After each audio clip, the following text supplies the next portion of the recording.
Aquel día, mi vida cambió para siempre. Un torbellino de sospechas y horrores inimaginables se desató frente a mis ojos. Un horror que me obligaría a ver la oscuridad en el corazón de mi propia familia, en los lugares que creí más seguros. Fui a la lavandería de siempre a recoger el abrigo de mi nuera, una tarea rutinaria que había hecho 1000 veces. Pero esta vez fue diferente.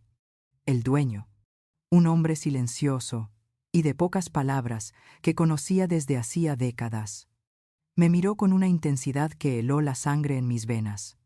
Sus ojos, normalmente tan tranquilos y discretos, estaban llenos de una urgencia desesperada, una advertencia silenciosa que me perforó el alma antes de que siquiera abriera la boca. Elena, tienes que sacar a tus nietos de la ciudad, antes del amanecer, susurró su voz. Era apenas un hilo, pero cada palabra resonó como un trueno en el silencio de la pequeña tienda. No hagas preguntas. Solo hazlo. No hay tiempo. Por favor. Me quedé inmóvil, mi corazón latiendo furiosamente contra mis costillas. Un tambor desquiciado en mi pecho. Mi mente se negaba a procesar lo que acababa de escuchar. Era una broma macabra, una extraña pesadilla, pero la seriedad en su rostro, la profunda angustia en sus ojos, me decía que no era así. ¿Qué sí? ¿Qué dices? Raúl, ¿de qué estás hablando? Logré balbucear, mis labios apenas moviéndose. La voz temblaba a pesar de mis esfuerzos por mantener la compostura. El miedo comenzó a reptar por mi columna vertebral, un frío escalofrío que no podía sacudirme. Él no respondió con palabras, solo movió la cabeza ligeramente hacia el mostrador, donde el abrigo de Sofía, el de mi nuera, esperaba. Su mirada me instó a actuar, a mirar, a entender lo que él no podía decir en voz alta. Con manos temblorosas, alcancé el abrigo. El suave tejido de lana se sentía extrañamente pesado en mis dedos, como si contuviera no solo su peso material, sino también una carga inmensa de secretos y peligros. Metí la mano en uno de los bolsillos laterales, buscando la boleta de la lavandería o algo que explicara su inusual comportamiento. Mis dedos rozaron algo duro, un pedazo de papel doblado. Lo saqué con la misma ansiedad con la que uno desentierra un tesoro o una amenaza. Y lo que vi, lo que descubrí en ese momento, me hizo tambalearme, me hizo sentir que el suelo se abría bajo mis pies, que el mundo que conocía se desmoronaba en un instante. Era un recibo de transferencia bancaria. La cifra, astronómica, incomprensiblemente grande. Era una cantidad que me dejó sin aliento. Y junto a él, unas fotos, unas inocentes fotos de mis 2 nietos, Leo y Mía. Sus rostros sonrientes y despreocupados, pero rodeados, marcados, por un círculo rojo intenso, amenazador, como una diana, como un objetivo. Mis 2 pequeños, mis inocentes nietos, eran los objetivos de algo, de alguien, de una amenaza tan real y tan terrible que mi mente se negaba a aceptarla por completo. ¿Qué demonios estaba pasando? ¿Era un mal sueño? ¿O la realidad había decidido finalmente devorarme entera? Cada fibra de mi ser gritaba en negación. Pero las pruebas, las silenciosas y frías pruebas en mis manos, eran innegables. El terror era una mordaza en mi garganta, un peso aplastante en mi pecho. Sabía que tenía que actuar, y rápido. Pero ¿hacia dónde ir? ¿A quién recurrir? Cuando la amenaza se sentía tan cercana, tan íntima, tan de la propia sangre. Mi cabeza daba vueltas. El aire de la lavandería se volvió pesado y denso. Sentía que me ahogaba en el miedo y la confusión. Pero una cosa era clara. Tenía que proteger a mis nietos. Cueste lo que cueste. Ese instinto maternal, ese amor inquebrantable que sentía por ellos, era la única guía en ese momento de oscuridad abrumadora. La única luz en el abismo que se abría frente a mí. Corrí a casa, el corazón latiéndome en los oídos. Cada paso era una punzada de terror y urgencia. El abrigo de Sofía en mis manos se sentía como un objeto maldito, un presagio de desgracia. Mis nietos, Leo de 7 años y Mía de 5, jugaban ajenos a todo en la sala. Sus risas inocentes eran un puñal en mi pecho. A verlos tan felices, tan vulnerables, solo intensificó el pánico que me invadía.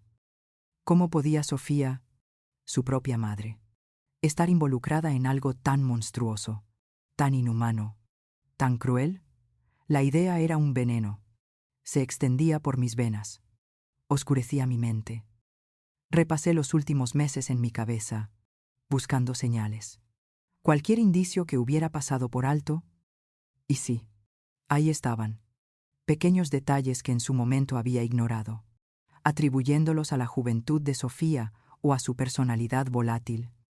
Llamadas telefónicas secretas. Susurros al otro lado de la línea. A menudo tarde por la noche, cuando creía que todos dormíamos. Sus repentinas salidas de amigas que la mantenían fuera hasta el amanecer. Sus excusas vagas y poco convincentes. La aparición de joyas costosas. Ropa de diseñador que no cuadraba con el modesto presupuesto de mi hijo Marco y su familia. Cuando le preguntaba sobre ello, ella siempre respondía con un tono altivo. Son regalos de una amiga. Elena, no te metas en lo que no te importa. O, me he ganado un extra. ¿Qué sabes tú de cómo funciona el mundo de hoy? Yo siempre lo había atribuido a su deseo de aparentar, a una frivolidad que, si bien me molestaba, no me parecía peligrosa. Qué ingenua había sido, qué ciega. Mi relación con Sofía siempre había sido tensa. Ella era moderna, ambiciosa, con aspiraciones que no siempre comprendía. Yo, una mujer de costumbres y valores más tradicionales, veía en ella una cierta superficialidad, una falta de arraigo. Marco, mi hijo, era el pegamento, el puente entre nosotras, siempre tratando de suavizar las asperezas, de encontrar un terreno común. Él la amaba, y eso era suficiente para mí, para tolerar sus extravagancias, para callar mis juicios. Pero esto era diferente. Esto trascendía cualquier desacuerdo personal, cualquier diferencia de carácter. Esto era oscuridad pura, traición en su forma más vil. La urgencia me devoraba. Tenía que sacar a los niños de allí, ahora mismo. Pero, ¿a dónde ir? ¿A quién llamar? Mi hijo Marco estaba de viaje de negocios en otra ciudad. Un viaje que ahora se sentía convenientemente largo y lejano. Marqué su número, la mano temblorosa, la esperanza de que su voz me calmara, de que me diera una solución. Pero la llamada no entró. O si lo hizo, no hubo respuesta, solo el frustrante tono de un buzón de voz. Le dejé un mensaje incoherente, lleno de miedo, sin poder revelar la verdad completa por teléfono. Marco, hijo, necesito que me llames. Es urgente. Algo muy malo está pasando. Con los niños. Necesito que me llames ahora mismo. Por favor. Dudaba que entendiera la gravedad. Temía que, si me escuchaba, pensaría que estaba exagerando, que mi mente me jugaba una mala pasada, que era la abuela histérica de siempre, que no era nada, solo mis preocupaciones habituales, que todo estaba bien. La soledad de la decisión me oprimió. Estaba sola en esto. No podía esperar a Marco. No podía esperar a nadie. Mis nietos estaban en peligro, y yo era su única defensa en ese momento. Empaqué una pequeña maleta para cada uno, metiendo lo esencial: ropa, sus juguetes favoritos, el osito de Leo, la muñeca de Mía. Mientras lo hacía, mis manos temblaban tanto que apenas podía abotonar una camisa. Las lágrimas brotaban silenciosamente por mis mejillas, empañando mi visión, pero me negué a ceder al llanto. Había que ser fuerte por ellos, por los pequeños. Abuela, ¿a dónde vamos?, preguntó Leo con su curiosidad infantil. Su voz, un rayo de sol en mi tormenta. Es una aventura, cariño, le dije, forzando una sonrisa que no sentía. Vamos a visitar a una amiga de la abuela, a otra ciudad. Un pequeño viaje sorpresa. Mía, más pequeña, solo sonrió y abrazó su muñeca. Su inocencia era mi motivación, mi combustible. En ese momento de pánico, solo se me ocurrió una persona en quien confiar plenamente fuera de mi familia inmediata. Mi vieja amiga, la doctora Elena Ramírez, una pediatra retirada que vivía en una ciudad costera a unas pocas horas de distancia. Ella era una mujer fuerte, sensata, con una red de contactos que podría ser útil. La llamé, mi voz apenas audible. Elena, soy yo. Elena, necesito tu ayuda. Urgente. Estoy de camino con los niños. No puedo hablar por teléfono. Necesito un lugar seguro. Algo terrible está pasando. Su voz, siempre tan tranquila, se notó tensa al escuchar mi tono. Ven, Elena. Ven sin dudarlo. Te espero. No te preocupes. Aquí estarán seguros. Te espero en mi casa. Esa promesa de seguridad, por más tenue que fuera, fue el salvavidas al que me aferré. El viaje fue una agonía. Conducía con el corazón en la garganta. Cada coche que pasaba, cada sombra en la carretera, me parecía una amenaza. Los niños, ajenos, cantaban canciones infantiles en el asiento trasero. Sus voces llenaban el coche de una melodía agridulce. A veces, los miraba por el retrovisor, sus pequeños rostros iluminados por la luz de la luna que se colaba por la ventana, y una ola de amor y terror me invadía. ¿Cómo podía alguien hacerles daño? ¿Cómo podía su propia madre ser parte de tal maldad? La traición de Sofía era un abismo que me costaba comprender. Un agujero negro en mi alma. Llegamos a la casa de Elena Ramírez justo antes del amanecer. La primera luz del día, tiñendo el cielo de un rosa pálido y anaranjado. Su casa, acogedora y familiar, fue un refugio en medio de la tormenta. Los niños, cansados de la aventura nocturna, se durmieron rápidamente en la cama de invitados. Yo, sin embargo, no pude conciliar el sueño. Le conté todo a Elena. Mi amiga me escuchaba con una seriedad que confirmaba mis peores temores. Sus ojos se llenaron de incredulidad y dolor al escuchar mi relato. No podía creer lo que le contaba. Después de escucharme con calma, me abrazó. Un abrazo cálido y reconfortante que me dio fuerzas. Estás a salvo aquí, Elena. Los niños están a salvo. No te preocupes. Ahora, tenemos que pensar en qué hacer. Ella, con su sabiduría y su fortaleza, me ayudó a empezar a desenredar la madeja de miedo y confusión. Me ofreció su hogar, su apoyo incondicional, y una red de contactos que pronto demostrarían ser invaluable.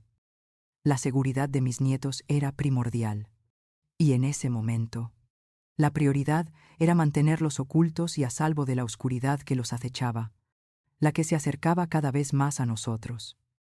La sensación de seguridad en casa de mi amiga era un bálsamo temporal, pero la inquietud no me abandonaba.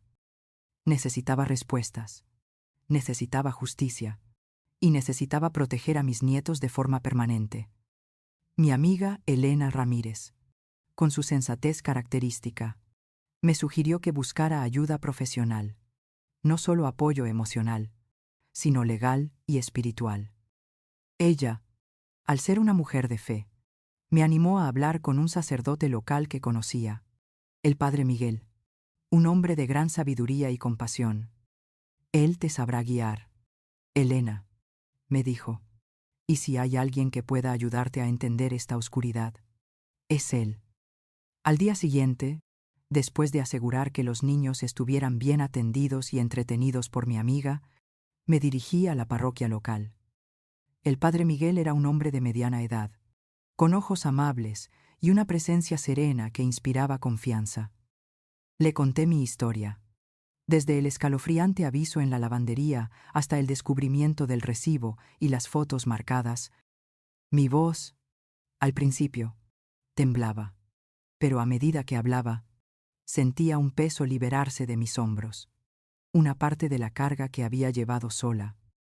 El padre Miguel me escuchó con atención, sin interrumpir. Su expresión, una mezcla de tristeza y comprensión. Cuando terminé, él suspiró profundamente. Elena, esto es algo muy grave, un mal que no podemos ignorar. No estás sola en esto. Te ayudaré en todo lo que pueda. Fue él quien me conectó con Isabela Vargas, una abogada brillante y experimentada, conocida por su integridad y su implacable defensa de los inocentes. La primera reunión con Isabela fue en su oficina, un espacio pulcro y eficiente que irradiaba profesionalismo. Le entregué el recibo de transferencia bancaria, las fotos de mis nietos con los círculos rojos, y le conté cada detalle, cada palabra de Raúl, el dueño de la lavandería. Isabela examinó las pruebas con una mirada aguda, sus ojos recorriendo las cifras del recibo, deteniéndose en los rostros de Leo y Mía. Esto es muy serio, Elena, dijo, su voz tranquila pero firme. Estas cifras no son de un pequeño negocio. Y las fotos, marcadas así, son una señal escalofriante. Me explicó que, si bien la evidencia inicial era perturbadora, no era suficiente para una acción legal contundente. Necesitábamos más. Algo que conectara directamente a Sofía con la conspiración. Algo que demostrara la intencionalidad, la premeditación. Ella sugirió que regresara a mi casa, la casa que ahora compartía con Sofía y Marco, y buscara más pruebas. Podría haber algo. Un diario. Documentos. Algo que revele la magnitud de lo que está sucediendo. Me dijo Isabela, su voz llena de cautela. Pero debes ser extremadamente cuidadosa. Elena, si Sofía está involucrada en esto, podría ser peligrosa.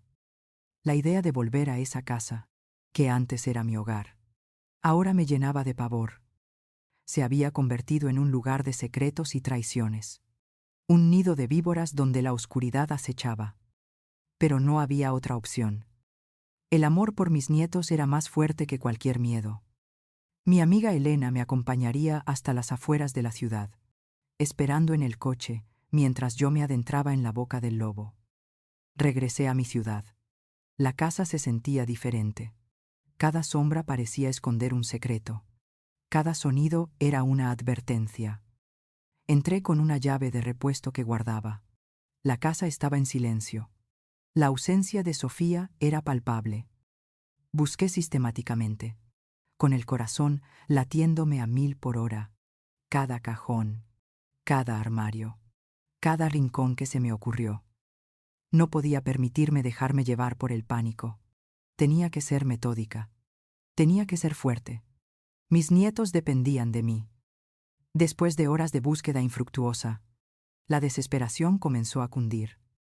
Estaba a punto de rendirme, de creer que Isabela se había equivocado, que no había nada más que encontrar. Cuando un pequeño detalle llamó mi atención. Debajo de una alfombra vieja en el despacho de Marco, que Sofía había comenzado a usar también, noté que una tabla del suelo estaba ligeramente levantada, apenas perceptible, pero lo suficiente para que mi intuición, esa intuición de abuela, que una vez había ignorado, me alertara. Con un cuchillo de mantequilla de la cocina, logré levantar la tabla con dificultad. Mis manos temblaban mientras lo hacía. Y debajo, en un compartimento oculto, encontré una pequeña caja de seguridad. Mi corazón dio un vuelco. Esto era lo que Isabela quería. Con dedos temblorosos. Busqué una llave, una combinación, algo que la abriera. Recordé un viejo juego de llaves que Marco guardaba en un cajón de su mesita de noche para un pequeño cofre de recuerdos. Quizás, solo quizás, una de esas llaves serviría. Y así fue. La pequeña llave plateada encajó perfectamente en la cerradura.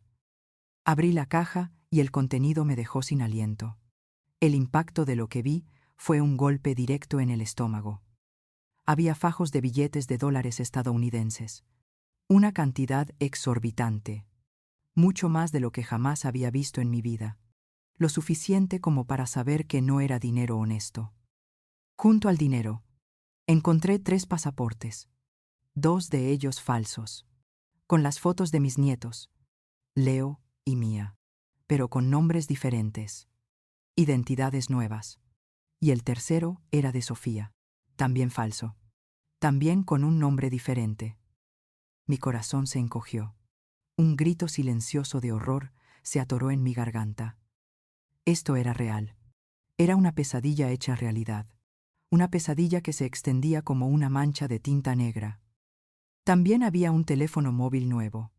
Un teléfono de prepago. De esos que se usan para no dejar rastro, y lo que me hizo sentir náuseas. Billetes de avión para Sofía y mis 2 nietos. Con fechas cercanas. Un viaje de solo ida a un país lejano.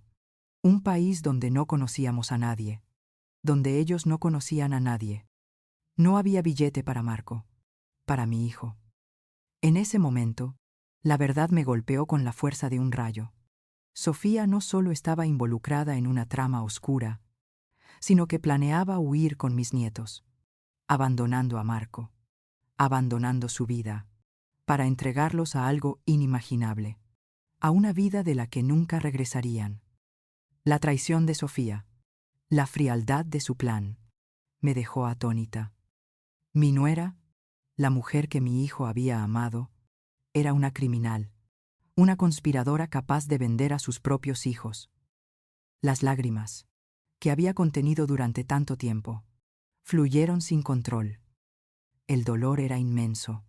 La decepción, la pena por mi hijo, que amaba a esa mujer con todo su corazón y que había creído en ella ciegamente. Me sentí enferma, mareada, pero la adrenalina me impulsó a actuar. Inmediatamente llamé a Isabela. Mi voz apenas un susurro. Lo encontré. Isabela, lo encontré todo. Pasaportes falsos. Dinero. Billetes de avión. Ella planeaba escapar con los niños. Escuché el silencio al otro lado de la línea.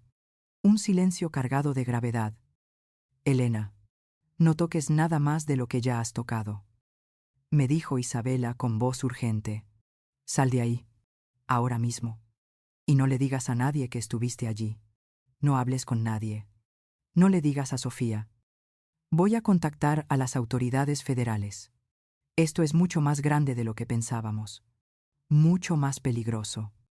Salí de la casa con el corazón en la garganta, sintiendo cada segundo como una eternidad. La caja de seguridad bien escondida en mi bolso. El peso de la evidencia una carga abrumadora en mis hombros. La oscuridad de la noche me envolvió, pero esta vez no me sentía sola. Isabella estaba en ello, y con ella, la esperanza de que mis nietos, mis pequeños, estuvieran a salvo, y que la justicia prevaleciera, por más doloroso que fuera el camino que teníamos por delante. El amor por mis nietos era la única brújula en mi tormenta. El siguiente paso fue un torbellino de eventos que me arrastró a un mundo que nunca imaginé que existía. Un mundo oscuro y peligroso que solo conocía por las noticias. Isabela no perdió un segundo.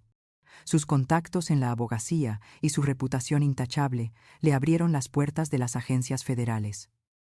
A las pocas horas de mi llamada, ya estábamos sentadas en una oficina austera, frente a un equipo de agentes de la Oficina Federal de Investigaciones, el FBI, especializados en crimen organizado y tráfico de personas. La gravedad de la situación se hizo palpable en el aire denso y serio de la sala. El agente a cargo, un hombre de mediana edad llamado Torres, de mirada penetrante y voz tranquila, pero autoritaria, nos escuchó con una concentración total. Le entregué la caja de seguridad, y él la abrió, sus ojos recorriendo cada uno de los objetos que contenía, los fajos de dólares, los pasaportes falsos con los rostros de mis nietos y Sofía, el teléfono móvil de prepago y los billetes de avión. A medida que examinaba las pruebas, la expresión de su rostro se endurecía, y un frío escalofrío me recorrió al ver su seriedad. La certeza de que esto era mucho más grave de lo que mi mente, en su ingenuidad, había querido creer. «Esto es oro, señora Elena», dijo el agente Torres, levantando la vista, su voz grave. «Tenemos un caso sólido de entrada, pero el desafío es atrapar a los cerebros detrás de esto y asegurar que sus nietos estén permanentemente a salvo. Los pasaportes falsos y los billetes de avión a un destino tan específico, junto con el volumen de dinero en efectivo, confirmaron sus sospechas. Estábamos lidiando con una red de crimen transnacional, posiblemente involucrada en el lavado de dinero y, lo más aterrador, el tráfico de menores. La imagen de mis nietos con los círculos rojos en las fotos del recibo de la lavandería cobraba un sentido macabro y aterrador. Los técnicos forenses de las agencias federales trabajaron rápidamente extrayendo datos del teléfono móvil de prepago. Lo que encontraron fue escalofriante. Una ventana directa a la mente de los criminales y a la participación de Sofía. El teléfono contenía mensajes codificados, conversaciones crípticas con un contacto al que se referían como el jefe. Las fechas y horas de los mensajes coincidían con las ausencias de Sofía de casa. Y lo más perturbador, había referencias directas a la mercancía, con símbolos de objetivo junto a las descripciones que solo podían referirse a mis dos pequeños nietos. El descubrimiento de estos mensajes me heló la sangre. Sofía no era solo una víctima ingenua, sino una participante activa, al menos hasta cierto punto, en esta red criminal. Su complicidad era un veneno que corría por mis venas. Su traición me destrozaba el alma. El agente Torres me explicó que, basándose en la evidencia, Sofía probablemente estaba siendo manipulada o coaccionada, quizás por una deuda, quizás por amenazas, o por la promesa de una vida de lujo inalcanzable. Pero su participación, en cualquier caso, era innegable, y ponía a sus propios hijos en un peligro inminente.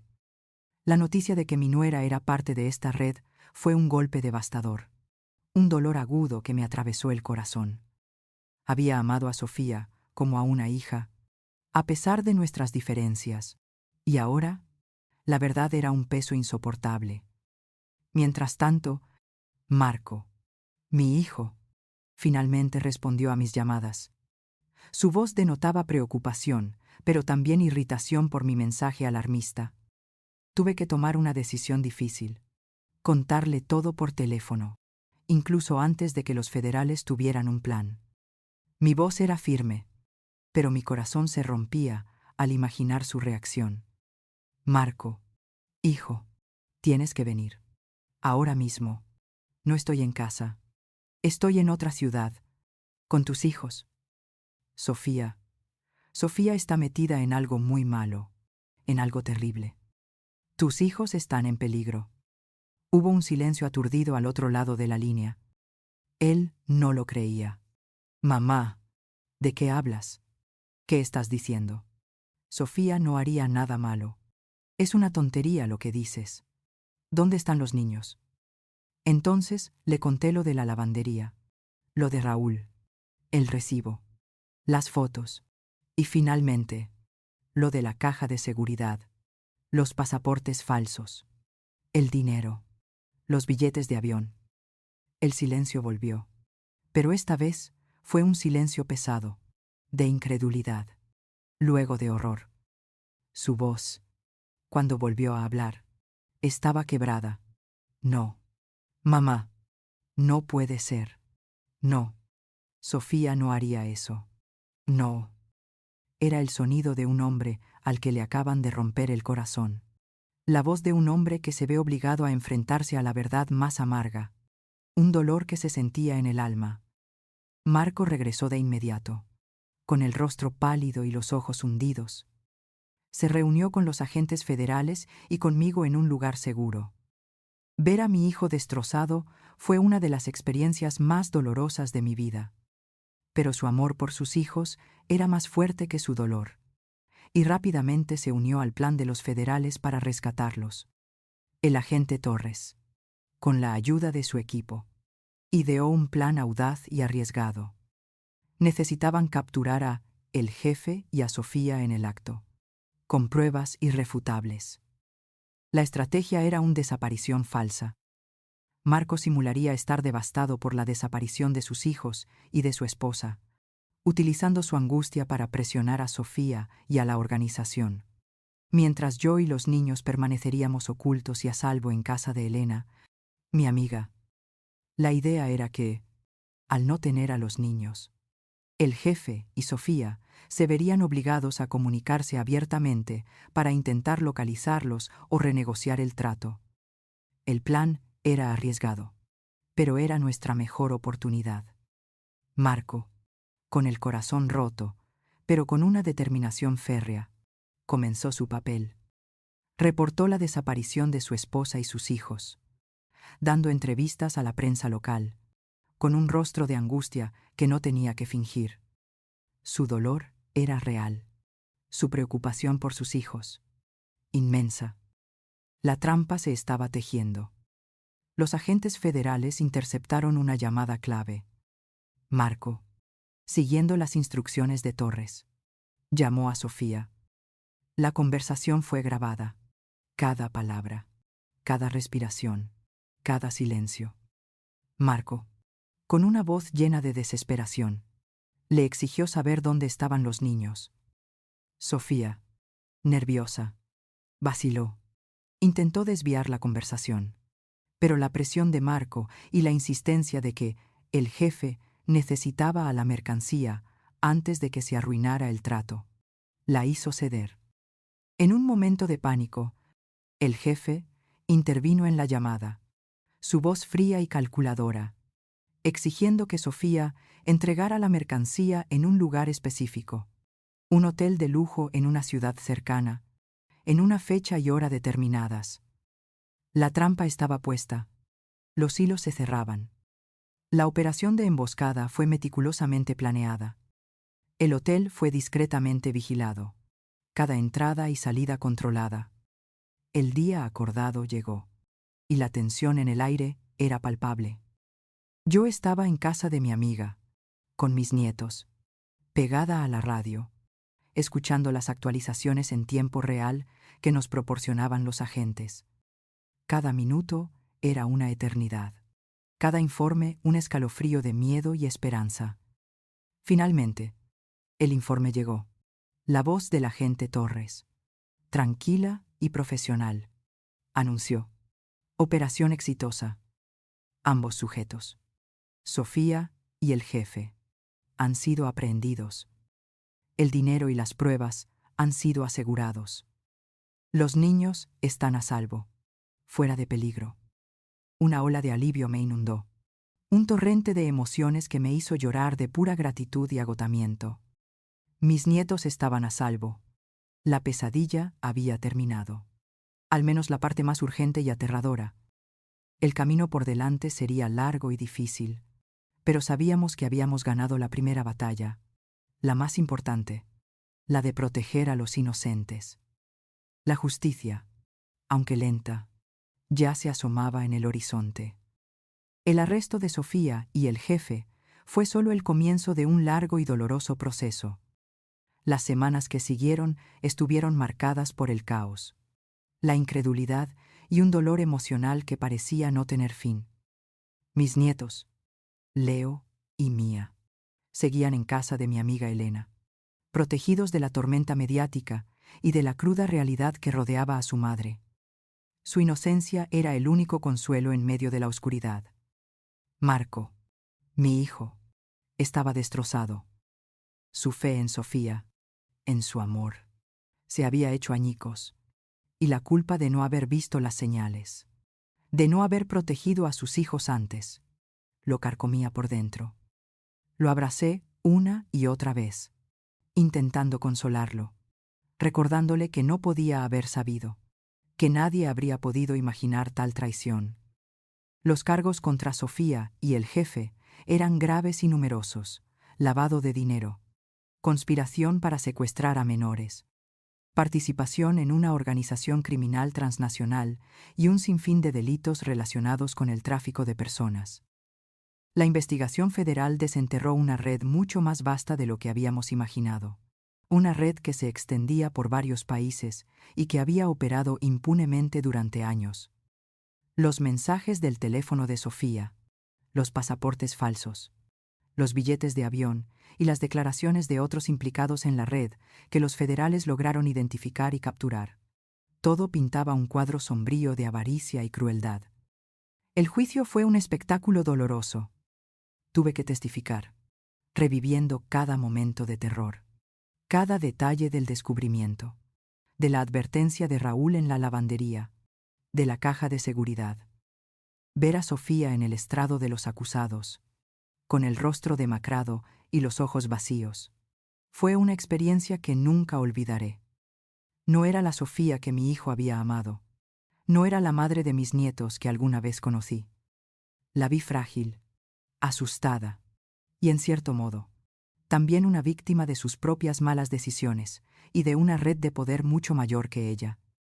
Durante su testimonio, Sofía finalmente reveló sus motivaciones, o al menos parte de ellas. Había caído en una trampa de deudas de juego, de aspiraciones económicas inalcanzables, de la promesa de una vida de lujo que no podía costear.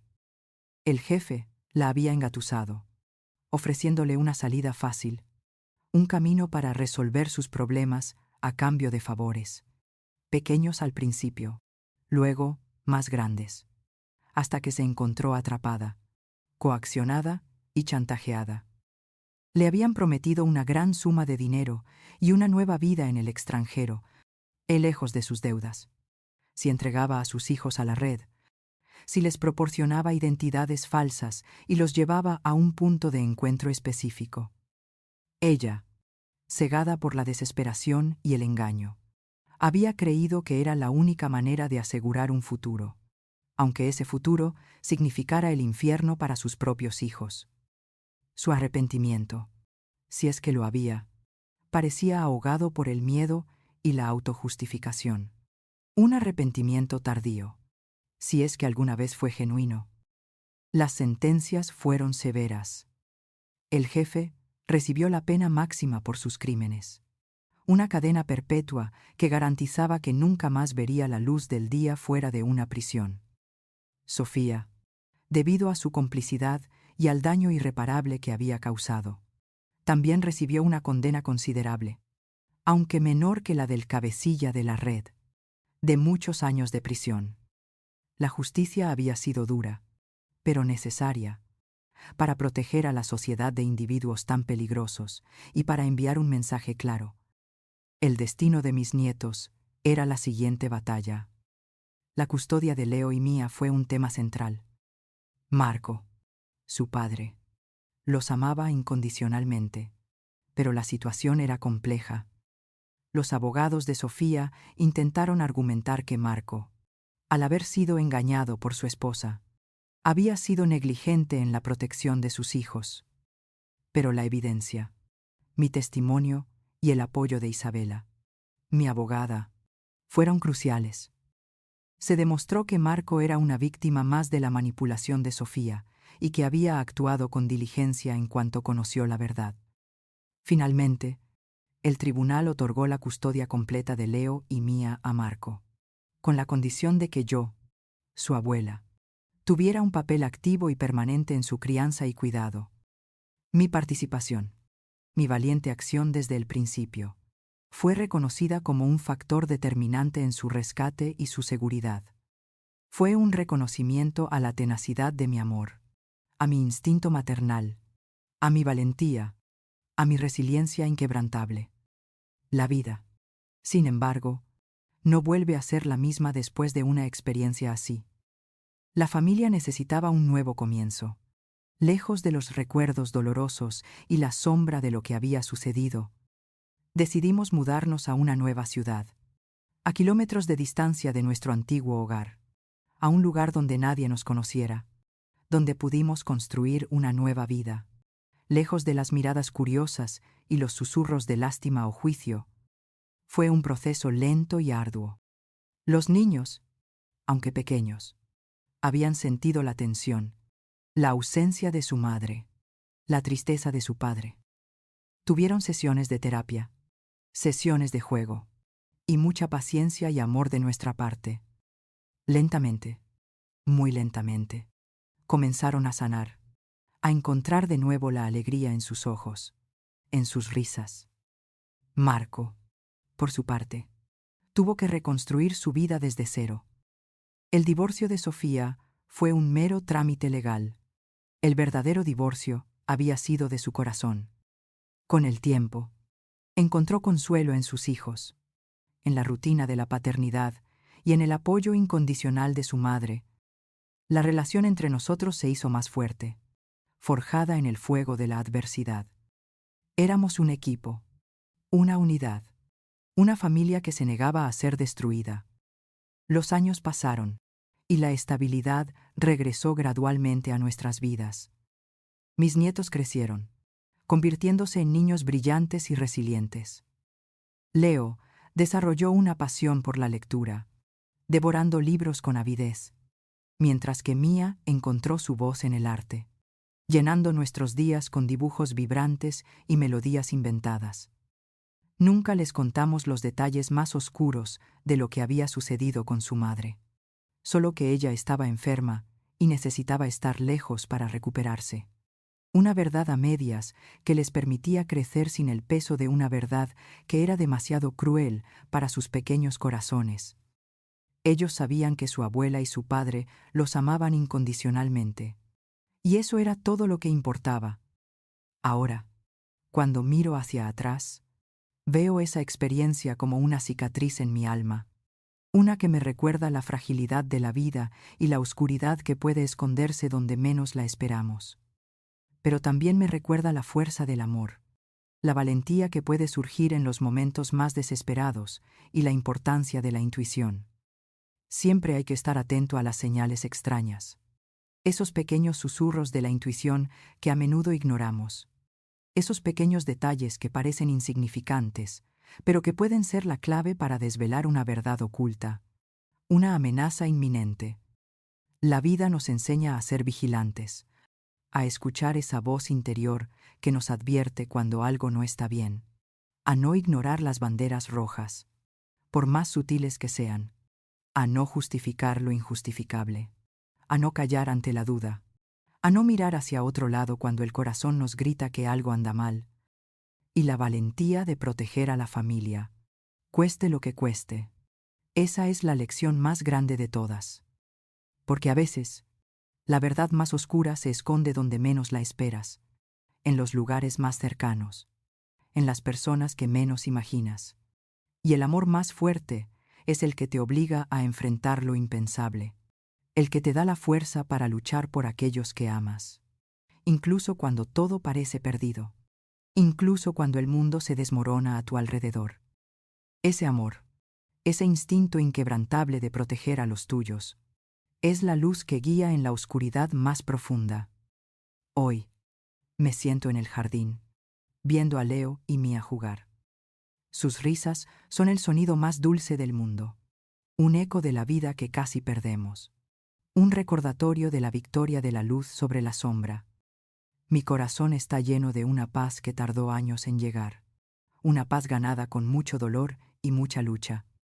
La historia de nuestra familia es un testimonio de resiliencia, de amor incondicional, de la capacidad humana para sanar y seguir adelante, a pesar de las heridas. Y en ese silencio, en la tranquilidad de este día, sé que mi misión, mi propósito, mi amor, siempre será proteger a mis nietos, siempre será velar por ellos, siempre será amarlos, siempre será mantenerlos a salvo de cualquier oscuridad, de cualquier mal, de cualquier amenaza y de todo lo que la vida pueda depararles. Porque el amor, al final, siempre encuentra la manera. El amor siempre prevalece.